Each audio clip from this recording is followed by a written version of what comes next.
With the loss of Ayatollah Khamenei, the balance of power in the Middle East suddenly changed. For many decades before this week's attacks, Iran played a major role in the region's politics.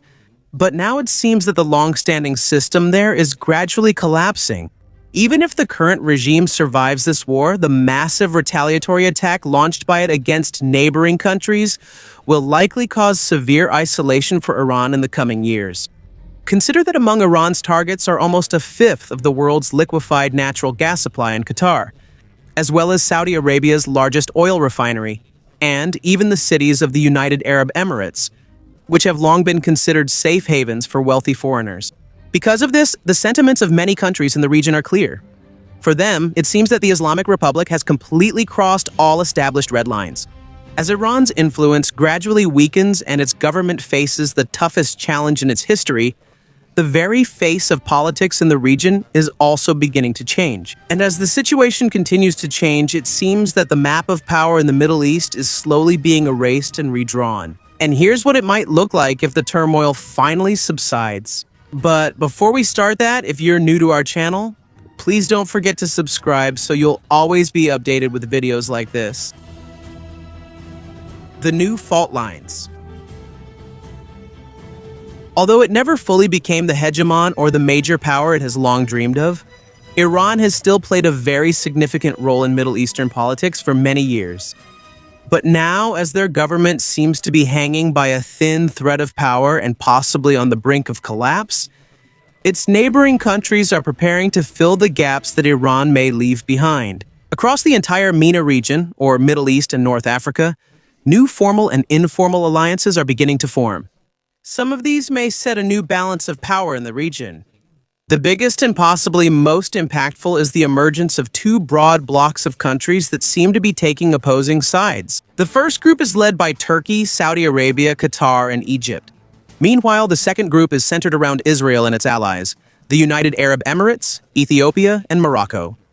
In truth, the reasons behind the formation of these new dividing lines are really very complicated. This is discussed in more detail in other analyses, but for this story, we will only focus on the most important reason, and that is Turkey versus Israel. Over the past few decades, the relationship between Turkey and Israel has been inconsistent, sometimes good and sometimes full of tension. This has a lot to do with the long-standing issue of Israel's occupation of Palestine. Turkey has repeatedly offered to mediate in the conflict and has not hesitated to criticize Israel's policies under the leadership of Benjamin Netanyahu, especially when it comes to these military operations in other countries. The relationship between the two countries worsened even more in 2023 after Israel's attack on the Gaza Strip. At present, it is clear that Turkey is trying to position itself as a new leader in the region by aligning with the sentiments of many countries in the Arab and Muslim world. In recent years, President Recep Tayyip Erdogan has become more outspoken about the situation in Gaza. For example, he openly called Israel a terror state. He also insisted that Hamas is a movement fighting for freedom and not a terrorist organization. In addition, he also accused the government of Israel of committing genocide against the Palestinians. It's also not surprising that Israel does not like these kinds of statements. Although there have been several instances of reconciliation between the two countries in the past 20 years, such as both Turkey and Israel supporting Azerbaijan in its wars in Nagorno-Karabakh, recent events indicate that their conflict is intensifying. Both countries are trying to expand their influence throughout the Middle East. Another important player in the new balance of power is the United Arab Emirates, or UAE. It is the only Gulf country that clearly sides with Israel instead of following the position of most of its neighboring countries. This alliance is mainly based on the UAE's interest in supporting various armed groups and forces in the Middle East and North Africa. This includes movements advocating for independence in Somaliland and Puntland in Somalia, General Khalifa Haftar's forces in eastern Libya, and the substantial military and financial support given to the Rapid Support Forces in Sudan, a paramilitary group currently involved in a brutal civil war against the Sudanese government. There are actually many reasons why the UAE is taking these actions, and in fact, this could be the subject of an entire series of videos. But to put it simply, these alliances greatly benefit the financial and strategic interests of the UAE government. Meanwhile, Israel is more open in showing support for some controversial groups. An example of this was in December 2025. when Israel became the first country to officially recognize the independence of Somaliland. Abu Dhabi, on the other hand, chose a more discreet strategy. Instead of making bigger public statements, they used more covert methods, such as secretly sending weapons and support to allied regions. Up to now, the UAE continues to deny any involvement with the Rapid Support Forces, and they often disregard the authority of the Mogadishu government when it comes to investments and projects in Somaliland. Because of these actions, including their recent refusal to sign the statement condemning Israel's recognition of Somaliland's independence, the relationship between the UAE and Somalia has worsened even more. It even reached the point where Somalia banned UAE ships from using their ports, even though Somalia used to be one of the biggest clients of Emirati port operators. In an article published by the Arab Center in Washington, D.C., Giorgio Cafiero, CEO of Gulf State Analytics, made this striking observation about what happened. According to him, the breakdown of relations between Mogadishu and Abu Dhabi should be seen in the broader context of the fragmentation of the former Saudi Arabia alliance in the region. Tensions are now emerging between Saudi Arabia and the newly revived axis composed of the UAE and Israel. After being the center of the Yemen conflict in late 2025 and early 2026, their strategic competition is now focused on Somalia and Somaliland. Now let's take a look at the role of Saudi Arabia, Qatar, and other Gulf states that are getting closer to Turkey. One of the biggest reasons why this informal alliance was formed is Israel's airstrike on Qatar's capital, Doha, last year. The target of the attack was a residential community complex where Hamas negotiators and their families lived. In the recent attack, 6 people were killed, including a Qatari official, and many others were injured, many of whom were civilians. This violation of Qatar's sovereignty was immediately condemned by the United Nations and caused intense anger among its neighboring countries, even though they had disagreements with Qatar in the past year. If you recall, those same neighboring countries imposed a blockade against Qatar from 2017 to 2021. However, this time, most of the Gulf countries see the airstrike as an attack against all of them and as a threat to the security of the entire region. For them, the message from those events is clear. Israel can no longer be considered a predictable or reliable partner. However, it's important to clarify that the Gulf countries are not siding with Iran. In fact, they are almost united against Iran. Just within the past week, many of them were bombed by Iran, including economically important targets like oil refineries, while some cities were hit by attacks that caused fear among civilians. The scale and intensity of these attacks seem to be a move by Iran aimed at forcing the Gulf countries to seek peace amid the escalating tensions in the region. However, as of the time this report is being written, that has not really happened yet. Instead, as new alliances and rivalries are forming again in the region, Saudi Arabia, Qatar, UAE, Turkey, and Israel are now united against Iran. And if necessary, the possibility of a strong retaliatory attack is not being ruled out either. In other words, these are the new alliances that are gradually forming around Iran, and it's likely to become even stronger as the Islamic Republic gradually sinks deeper into a complicated crisis, both internally and externally. Naturally, neighboring countries are worried about the possible effects of this turmoil. But in reality, most of them are not completely dependent on Iran. But there is one important question. What will happen? For groups that have long relied on Iran, especially non-state actors like Hezbollah, which for many decades have depended on Tehran's support, the well runs dry. Regardless of how the United States and Israel's attacks on Iran turn out, the entire region will be widely affected. For many years, Iran has used various methods to expand its influence, from supporting proxy groups and launching cyber attacks to assisting militant organizations. These actions have long caused instability in many parts of the Middle East, from Lebanon to Syria to Iraq. However, now the world may see what the region would look like without Iran's active interference, something that hasn't happened in a very long time. If Iran were to weaken completely, one of the first to be affected would be Hezbollah. For many years, Iran has been the main supporter of this group in Lebanon, providing weapons, funds, and military training since the organization was established in 1982. According to the latest official data from 2018, Iran is estimated to have provided around $700 million per year to support operations. If the time comes when Iran can no longer fund their activities, Hezbollah will be forced to find other sources of funding. Even if that happens, it still might not be enough. The truth is, a large part of Hezbollah's strength and capability depends on Iran's support. If this support is completely lost, there's a possibility that the organization will weaken or even collapse, especially since one of Israel's goals in this war is to completely eliminate Hezbollah. Iran's weakening could affect more than just Hezbollah. Other proxy groups and non-state allies of Iran throughout the Middle East could also be affected, such as Hamas in Gaza, the Houthis in Yemen, and various militia groups in Iraq. If Iran's support disappears, these groups might be forced to look for new backers. They may become more independent in their operations, or possibly break up into smaller groups due to a lack of funding and coordination.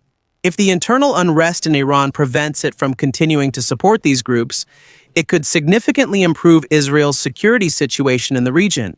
If Iran is too preoccupied with internal unrest and can no longer support its proxy groups, its threat to Israel will clearly decrease, at least in the short to medium term.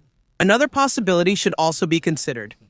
Groups like the Houthis in Yemen are unlikely to simply surrender or stop if the Iranian government collapses. They won't just say that they've done everything and simply go home. Instead, the region may face a more dangerous situation with heavily armed groups but no longer have a central authority controlling them. They may be weaker than before, but on the other hand, they will be harder to predict. And in geopolitics, what can't be predicted is often more dangerous. But aside from the impact on the region, there is actually an even bigger question. What will happen to Iran itself when the war is over? Will the strict religious system that has long ruled the country remain? Or is it possible that a radical change could happen in Iran's politics? Of course, no one can predict the future exactly. In fact, even experts make mistakes sometimes. One example of this is the failed prediction by some about the date when the war would start. But even if we don't make predictions, it's still not too early to think about what might happen after this, because Iran's next move could shape the future of the whole Middle East for many decades. Shadows of New Iran. First of all, we need to be clear about one important thing. It is still possible for Iran's current system of government to continue. The loss of the Ayatollah is a major event, but it does not automatically destroy the entire structure of the country's government. At present, there are also no clear signs that the central power of Iran is about to collapse. For now, a transitional government is running the country. It is composed of the current president of Iran, the head of the judiciary, and a representative from the Guardian Council. They are the temporary leaders while waiting for the assembly of experts to convene. A council made up of 88 members who have the power to choose the next supreme leader of Iran. This is where the name Mujtaba Khamenei comes in. He is the 55-year-old son of the late Ayatollah and is considered by many sources in Iran as one of the main candidates for the next supreme leader. After he finished high school, he joined the IRGC and served in the Iran-Iraq War. After the war, he continued studying and teaching Islamic theology with some of the most respected clerics in the country in the city of Qom, one of the most important religious centers in Iran. Because of this, many believe that he is the strongest candidate to inherit his father's power. However, there is one complication. According to reports from both Israeli and Iranian sources, the building where the assembly of experts was supposed to gather to choose a new supreme leader was hit and severely damaged in the attacks. If this is true, the process of selecting a new leader of Iran could be delayed or disrupted. This is a situation that could lead to an even deeper crisis within the country. Reports still do not agree on whether there were any casualties in the attacks. But whatever exactly happened, the message Israel is sending is clear. They do not intend to allow the appointment of a new Ayatollah. Because of this, it's important to ask, what would Iran look like if it moves away from a religious government? If no new Ayatollah rises to power, there are several possible scenarios that could happen. The first scenario, and perhaps the cleanest and least chaotic path, is a smooth transition from the current theocratic system to a government led by civilians. In this situation, even if Iran loses its leader at the highest level of government, most of the state's institutions will remain intact. There may be some tension between the security and political factions, but this will not lead to widespread chaos. With the help of an interim government, the normal operations of the state will continue while the new leadership system is being organized. The second scenario is similar to the first, but with one major difference. Instead of a republic, Iran may return to a constitutional monarchy. The eldest son of the last Shah of Iran has been living in exile since the 1979 Iranian Revolution. The revolution overthrew his father from power. For almost 47 years, he has continued to advocate the idea that Iran should transition to a democratic, secular, and more liberal system of government from his residence in the United States. He has tremendous support among the Iranian diaspora communities in different parts of the world. However, it remains a big question as to how strong his actual support is within Iran itself. It's true that many Iranians oppose the rule of the Ayatollahs and the theocratic system. However, there are also many who are not in favor of the return of the monarchy. After all, he was not easily overthrown back then. In history, this is a sad reality. Many Iranians revolted against the corruption and exploitative rule of the Shah. However, the system that replaced it after the revolution became even more oppressive than the previous regime. Reza Pahlavi has repeatedly stated that he has no personal ambition to become the permanent leader of Iran or to restore the monarchy for his own power. Instead, he is willing to serve as a temporary leader to help the country transition to whatever form of government the Iranian people themselves choose. According to him, if the people decide through a vote to return to a constitutional monarchy, he is ready to accept that. However, if the public chooses a different system, he will also respect that decision. Of course, the big question remains as to how free and fair such an election would really be, especially in the midst of chaos and tension in the country. Still, if Pahlavi leads Iran, there is a greater possibility that the country will move closer to Western interests compared to an ordinary civilian-led government. Pahlavi spent almost his entire life in the United States and grew up there after his family was ousted during the revolution. It's also wrong to automatically assume that someone who grew up in the West will be pro-Western. For example, Kim Jong-un studied at an elite boarding school in Switzerland. The United States and Israel are reluctant to replace the regime in Iran if the result will just be another government that continues to be hostile to them.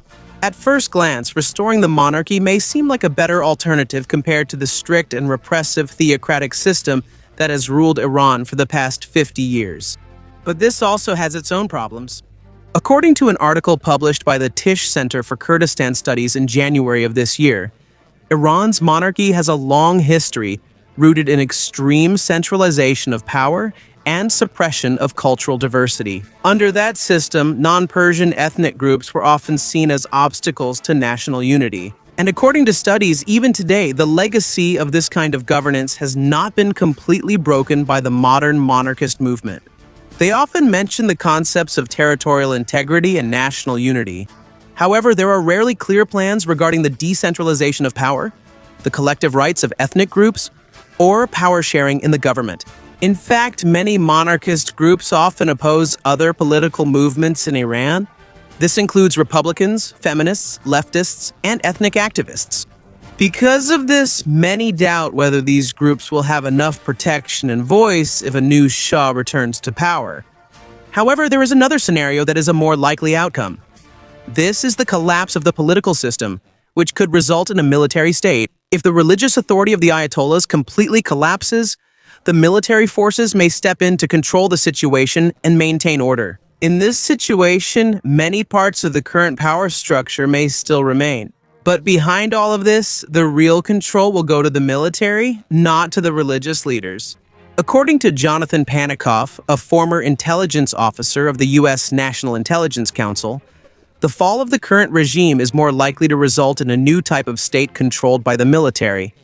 So, instead of opening the way to true democracy, they may still appoint a supreme leader as a symbol for conservative Iranians. But the real power will remain in the hands of the Islamic Revolutionary Guard Corps. In other words, even if the face of the government changes, the same powerful force may still remain behind the curtain. This scenario could happen in different ways. For example, if Mujtaba Khamenei is chosen as the next leader, it doesn't necessarily mean a complete shift of power from the IRGC. He will likely still have his own influence and decisions, and he won't just be a simple puppet of the military.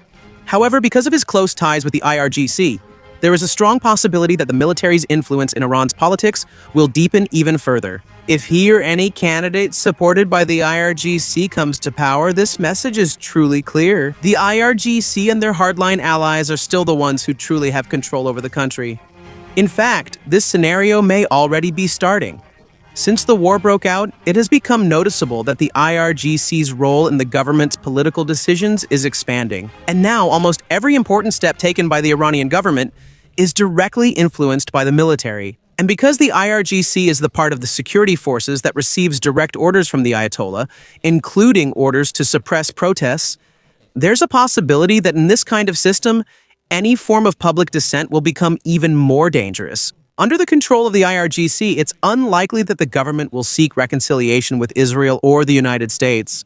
Instead, it will be the ordinary citizens of Iran who will continue to suffer and face the crises caused by tensions and sanctions from the international community. But there is still another possibility, and this might be the most chaotic of all. This is the complete collapse of the existing system, which would result in a period of chaos and fragmentation of power. In this situation, there might not be a clear government leading the country for a long period of time. This could last for months or even years before a new order is finally established. The problem is the opposition in Iran is not united. It is divided into many groups, and each one has its own goals and ideology. If the current theocratic leadership is completely removed while different factions within the Islamic Revolutionary Guard Corps are also vying for power, a wider power struggle could erupt. Amidst this chaos, different groups may attempt to control the future of Iran, including monarchists who want to restore the monarchy, Republicans advocating for a secular republic, leftist movements, and even some ethnic minority groups aiming for their own autonomy or independence.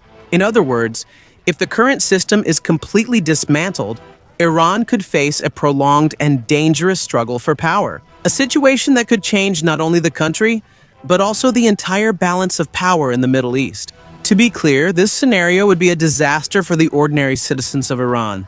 In the worst-case scenario, this would become a multi-belligerent civil war.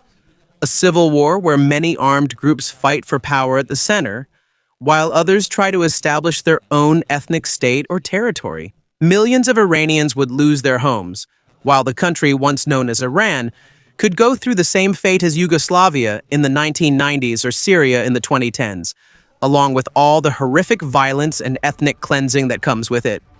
You would hear gunfire and explosions all around, whether near or far, as the backdrop of daily life in cities that were once decent places to live under the Ayatollahs. Many would go hungry, disease and violence would rise, and total chaos would become the norm. This scenario is like the four horsemen of the apocalypse riding through the city with their allies, while Washington pretends it has nothing to do with the violence taking place. But it's important to remember, this is the worst possible scenario, not the most likely. But what 2 decades of Western intervention in the Middle East have taught us is that we should always plan for the worst possible outcome. At the end of it all, we hope we've given you a clear overview of how the situation in Iran and the region might develop, a glimpse at all the possible paths that could be taken before we can say which one will actually happen. And even now, there is one thing that's certain. Even if Iran reestablishes its theocracy, creates a new government, or fragments, this war will change the Middle East forever. By launching their air war against the Islamic Republic, the President of the United States and the President of Israel have taken one of the biggest gambles in recent history, not just for their reputation, but also for the future of the entire Middle East. All we can do now is watch and see if we're witnessing 2 master poker players at work, or 2 people playing for high stakes with their house instead of their brains.